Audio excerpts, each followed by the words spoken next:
दोस्तों, इंटरनेट हमारे जीवन का एक हिस्सा बन चुका है। खासतौर पर कोरोना वायरस महामारी के दौरान जहां लोग अपने प्रियजनों के साथ जुड़े रहने की कोशिश कर रहे हैं, इसके लिए वे इंटरनेट का ज्यादा इस्तेमाल कर रहे हैं। वहीं इंटरनेट के बढ़ते इस्तेमाल ने हैकर्स और वर्चुअल अटैकर्स को भी बढ़ावा दिया है, जिसके चलते आज दुनिया भर में साइबर अटैक में इजाफा हो रहा है। अगर बात की जाए तो विश्व भर में भारत इंटरनेट यूजर्स के मामले में दूसरा सबसे बड़ा देश है, जो कि डेटा और यूजर्स की संख्या के मामले में दिन प्रतिदिन बढ़ता ही जा रहा है। इसलिए एंटरप्राइजेस और सरकारी एजेंसीज के लिए ये आवश्यक हो जाता है कि इससे बचने के लिए हाई सिक्योरिटी सुनिश्चित की जाए। दोस्तों, साथ ही साथ साइबर क्राइम से जुड़ी आयरलैंड से एक बड़ी खबर आई है, क्योंकि आयरलैंड में पिछले 1 महीने से स्वास्थ्य सेवाएं अस्त व्यस्त हैं। 14 मई को सरकारी सिस्टम हेल्थ सर्विस एग्जीक्यूटिव पर साइबर हमले से उसके ज्यादातर कंप्यूटर हैक कर लिए गए। हैकरों ने 148 करोड़ रुपए की फिरौती मांगी है। सरकार ने हालांकि अब तक ये फिरौती नहीं दी है। 14 जून तक उनकी सेवाएं बहाल नहीं हो पाई थी। ऐसा ही हमला अगर बात की जाए तो 7 मई को अमेरिका में कोलोनियल पाइपलाइन कंपनी पर भी हुआ। अमेरिका की इस कंपनी की अगर बात की जाए तो ये कंपनी अमेरिका के पूर्वी तट पर इस्तेमाल होने वाले तेल की सप्लाई करती है। बाद में जब इस कंपनी ने 31 करोड़ रुपए फिरौती की रकम चुकाई, तब जाकर इनकी सेवाएं बहाल हो चुकी। और ऐसे हमले आज हमें विश्व भर में हर देश में सुनने को मिलते हैं। ऐसे हमले ज्यादातर बड़ी कंपनियों पर हो रहे हैं। हैकरों के सामने अगर देखा जाए तो साइबर सिक्योरिटी इंडस्ट्री बिल्कुल असहाय नजर आती है। माइक्रोसॉफ्ट का भी अनुमान है कि 2020 में बचाव के लिए एंटीवायरस सॉफ्टवेयर और फायरवॉल्स जैसे उपायों पर 9.19 लाख करोड़ रुपए खर्च किए गए। ये खर्च पिछले 5 साल में 64% बढ़ा है। वहीं बड़ी कंपनियों और संस्थानों ने हैकिंग के खिलाफ इंश्योरेंस कराना शुरू किया है। इंश्योरेंस कंपनी म्यूनिख RE के अनुसार साल 2020 में साइबर इंश्योरेंस बाजार 51,000 करोड़ रुपए का था, लेकिन इसके बाद अब साल 2025 तक इसके 1.48 लाख करोड़ रुपए तक बढ़ने के आसार बताए जा रहे हैं। तो दोस्तों, आज इस वीडियो में हम बात करेंगे कि आखिर साइबर क्राइम क्या है, पहला साइबर अटैक कब हुआ था, साइबर कानून आखिर क्या है, भारत में सबसे ज्यादा साइबर क्राइम कहाँ होता है, साइबर क्राइम किस कानून की सूची में आता है, साइबर क्राइम से बचाव के उपाय क्या हैं, साइबर क्राइम की हेल्पलाइन नंबर क्या है, साइबर क्राइम कितने प्रकार का होता है और कैसे ये होता है, देश में हर मिनट में कितने साइबर क्राइम के अटैक्स होते हैं, ये तमाम जानकारियां हम आपको देंगे। तो दोस्तों, इस वीडियो को अंत तक देखना न भूलिएगा। तो दोस्तों, इससे पहले अगर आपने हमारे चैनल DNP इंडिया को अब तक सब्सक्राइब नहीं किया है तो सब्सक्राइब जरूर कर लीजिएगा, ताकि समय समय पर आपको ऐसी ही जानकारी भरी और इंटरेस्टिंग वीडियोस मिलती रहें। तो चलिए दोस्तों, आगे बढ़ते हैं और शुरू करते हैं आज का वीडियो। तो आइए दोस्तों, सबसे पहले हम समझते हैं कि आखिर साइबर अटैक क्या होता है। दोस्तों, हम आपको आसान भाषा में समझाने की कोशिश करेंगे। जिस तरह से किसी एरिया पर कब्जा करने के लिए लड़ाई लड़ी जाती है, उसी प्रकार से डिजिटल दुनिया में एक नेटवर्क तक पहुंच हासिल करने के लिए साइबर हमले किए जाते हैं। किसी सिस्टम का एक्सेस और डेटा पर कंट्रोल पाने के लिए हैकर्स अनैतिक तरीकों का इस्तेमाल करते हैं और ऐसे साधनों का इस्तेमाल करते हैं जिससे कि वो बहुत सारे यूजर्स का डाटा, उनकी इंफॉर्मेशंस को हैक कर लेते हैं और इससे क्राइम को अंजाम देते हैं। ये साइबर अटैकर्स एक कमजोर सिस्टम पर हमला करने और उस पर कंट्रोल पाने के लिए मैलिशियस कोड के कॉम्बिनेशन का इस्तेमाल करते हैं। साइबर सिक्योरिटी अटैक कई तरह के होते हैं, जिसके बारे में भी हम आपको बताने वाले हैं। इसमें अगर सबसे पहले बात की जाए तो इसमें malware, phishing attack, denial of service, man in the middle आदि शामिल है, जो कि सिस्टम को हैक करने, क्रिप्टो करेंसी के रूप में पैसे की मांग के लिए या फिर डार्क वेब पर डेटा बेचने के लिए इस्तेमाल किए जाते हैं। दोस्तों, एक नॉर्मल फिशिंग हमले की अगर हम बात करें तो इसमें आपके सोशल मीडिया अकाउंट के पासवर्ड के एक्सपायर के बारे में जानने के लिए ईमेल हो सकता है। इस ईमेल में एक लिंक शामिल होने की संभावना होती है, जो पहली बार में बिल्कुल वैलिड लगता है, लेकिन अगर ध्यान से देखा जाए तो आपको इसकी स्पेलिंग में कुछ हेरफेर दिखाई दे सकता है। मान लीजिए हैकर इंस्टाग्राम की तरफ से होने का दावा करता है और पासवर्ड एक्सपायरी मेल भेजता है। इस मामले में URL में हमें इंस्टाग्राम की स्पेलिंग कुछ अलग ही दिखाई देती है, जैसे कि इंस्टाग्राम, इंस्टाग्राम, इंस्टाग्राम आदि के रूप में इंस्टाग्राम का नाम लिखा हो सकता है।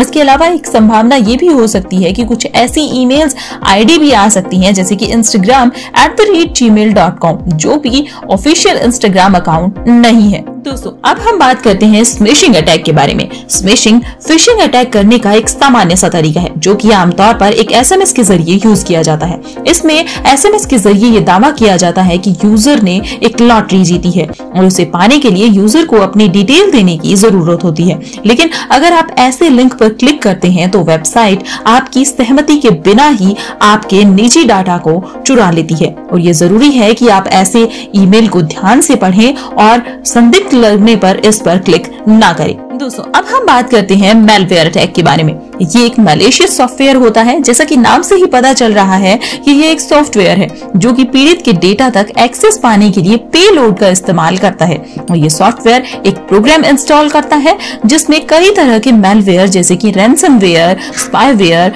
ट्रोजन, वर्म्स आदि शामिल रहते हैं जो कि सिस्टम या नेटवर्क को डैमेज या सिस्टम के डेटा को डिलीट और हाईजैक करने के लिए डिजाइन किया जाता है।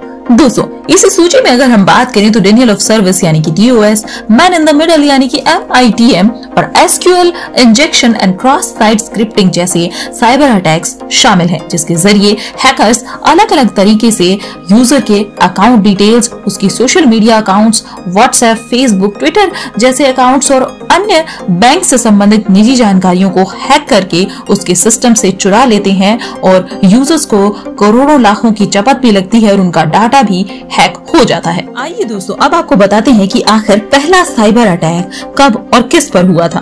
दोस्तों एस्टोनिया एक पहला देश था जिस पर साल 2007 में एक बड़ा साइबर हमला हुआ था। इस हमले में कई कॉर्पोरेट और सरकार की इंटरनेट सुविधाएं कई दिनों तक बंद रही थी। एस्टोनिया ने इसके लिए रूस को जिम्मेदार बताया था क्योंकि उस वक्त दोनों देशों के बीच एक कूटनीतिक संघर्ष भी चल रहा था। आइए अब हम आपको बताते हैं कि आखिर साइबर अटैक से खुद को कैसे सुरक्षित रखा जाए या इससे कैसे बचा जाए। फोरम या वेबसाइट्स पर अपनी संवेदनशील जानकारियां शेयर करने से बचें, जैसे कि email ID, password, credit card की डिटेल्स शेयर ना करें। ये पहले सुनिश्चित कर लें कि आपका जो पासवर्ड है वो बिल्कुल हार्ड हो। ऐसा ना हो कि आपका पासवर्ड आसानी से अंदाजा लगाया जा सके। उदाहरण के लिए जरूरी अकाउंट के लिए अपने नाम, अपनी डेट ऑफ बर्थ जैसे कि 1 2 3 4 5 जैसे कॉमन पासवर्ड का इस्तेमाल करने से बचें। इसके बजाय अलग अलग कैरेक्टर और नंबर के कॉम्बिनेशन का इस्तेमाल करके अपना हार्ड पासवर्ड बनाएं। लिंक पर क्लिक करने से पहले सुनिश्चित करें कि वेबसाइट वैलिड हो। मैसेज में या यूआरएल में किसी भी तरह की स्पेलिंग की गलतियों की जांच करें। अपने सिस्टम को लेटेस्ट सॉफ्टवेयर अपडेट के साथ अपडेट करते रहें। अपने मौजूदा बग्स को ठीक करने के उद्देश्य में ये सिस्टम बेहतर बनते हैं। अपने सिस्टम को लेटेस्ट सॉफ्टवेयर अपडेट्स के साथ अपडेट करते रहें। ये अपडेट मौजूदा बग्स को ठीक करने के उद्देश्य से होती हैं और आपके सिस्टम को सुरक्षित और बेहतर रखती हैं। भरोसेमंद एंटीवायरस सॉफ्टवेयर का इस्तेमाल करके अपने सिस्टम को बार स्कैन करते रहें। स्पैम मैसेज और ईमेल को न खोलें और न ही जवाब दें। दोस्तों ओपन वाईफाई के इस्तेमाल से बचें। ये नेटवर्क कतई सुरक्षित नहीं होते हैं और हैकर्स आसानी से आपके डेटा तक पहुंचने के लिए एक मैलिशियस कोड इंजेक्ट कर सकते हैं। इसके साथ ही एक वर्चुअल प्राइवेट नेटवर्क का इस्तेमाल करें जो आपके और वेबसाइट के बीच एक सुरक्षित टनल बनाता हो। तो दोस्तों आइए अब हम आपको बताते हैं कि आखिर किन देशों पर सबसे ज्यादा साइबर अटैक्स हो रहे हैं। अगर बात की जाए तो रूस, चीन, ईरान और पूर्वी सोवियत गणराज्य में साइबर अपराधी धन के लिए दुनिया भर में हमले करते हैं। अगर देखा जाए तो पिछले वर्ष ज्यादातर हमले अमेरिकी कंपनियों पर हुए हैं और साइबर हमलों का असर शेयर मार्केट पर भी पड़ने लगा है। 2020 में फिरौती के 2586 करोड़ रुपए क्रिप्टो करेंसी में भी दिए गए। फ्रांस को पिछले साल साइबर हमलों में 40,778 करोड़ रुपए का नुकसान उठाना पड़ा है। दोस्तों भारत में सबसे ज्यादा साइबर क्राइम झारखंड के जामताड़ा से ही देखने को मिलते हैं। जामताड़ा पूरे देश में साइबर अपराधों के लिए बदनाम हो चुका है। देश में ज्यादातर साइबर फ्रॉड के मामले झारखंड के इसी जिले से जुड़े हुए होते हैं। जामताड़ा में एक नाबालिग भी अच्छे खासे पढ़े लिखे लोगों को अपने ठगी का शिकार बना देता है और उन्हें कानो कान खबर तक नहीं होती है। आम लोगों से लेकर कई राजनेताओं तक को ये शातिर अपना शिकार बना चुके हैं। साइबर क्राइम के मामलों में भारत सख्त कानून इजाद कर रहा है। सरकार ऐसे मामलों को लेकर बेहद गंभीर है। भारत में साइबर क्राइम के मामलों में सूचना तकनीकी कानून 2000 और सूचना तकनीकी संशोधन कानून 2008 लागू होते हैं, मगर इसी श्रेणी में कई मामलों में भारतीय दंड संहिता यानी कि IPC, कॉपीराइट कानून 1957, कंपनी कानून, सरकारी गोपनीयता कानून और यहाँ तक कि आतंकवाद निरोधक कानून के तहत भी कार्रवाई की जा सकती है। दोस्तों हैकिंग के मामले में यानी कि कंप्यूटर या डिवाइस या इंफॉर्मेशन सिस्टम या नेटवर्क को हैक करने के मामले में आईटी संशोधन एक्ट 2008 की धारा 43A, धारा 66, आईपीसी की धारा 379 और 406 के तहत अपराध साबित होने पर 3 साल तक की जेल या 5 लाख रुपए तक का जुर्माना अपराधी पर लग सकता है। दोस्तों, जानकारी या डेटा चोरी करना भी साइबर क्राइम के अंतर्गत ही आता है। जानकारी या डेटा चोरी, किसी व्यक्ति का डेटा चोरी, संस्थान या संगठन आदि के किसी सिस्टम से निजी या गोपनीय डेटा चुराना, सूचनाएं चुराना, चोरी करना भी साइबर क्राइम है। अगर किसी संस्थान या संगठन के अंदरूनी डेटा तक आपकी पहुंच है, लेकिन आप अपनी उस जायज पहुंच का इस्तेमाल संगठन की इजाजत के बिना उसके नाजायज दुरुपयोग की मंशा से करते हैं, तो वह भी इसी अपराध के दायरे में आएगा। कॉल सेंटर्स या लोगों की जानकारी रखने वाले संगठनों में इस तरह की चोरी के मामले सामने आते रहते हैं। ऐसे मामलों में अगर बात की जाए तो आईटी संशोधन कानून 2008 की धारा 43B, धारा 66E, 67C, आईपीसी की धारा 379, 405, 420 और कॉपीराइट कानून के तहत दोष साबित होने पर अपराध की गंभीरता के हिसाब से 3 साल तक की जेल या 2 लाख रुपए तक का जुर्माना अपराधी पर लग सकता है। तो दोस्तों, आइए अब हम आपको बताते हैं कि साइबर क्राइम का शिकार होने के बाद किस तरह से आप किस हेल्पलाइन नंबर को यूज करके सहायता प्राप्त कर सकते हैं और किस तरह से सहायता ले सकते हैं। जैसा कि हम सभी जानते हैं कि डिजिटल लेन देन में फ्रॉड की घटनाएं आजकल बढ़ती ही जा रही है। ऐसे में स्थिति को ध्यान में रखते हुए केंद्र सरकार ने नेशनल हेल्पलाइन नंबर जारी किया है और ये नंबर है 155260। इस नंबर पर कॉल कर डिजिटल फ्रॉड की शिकायत की जा सकती है।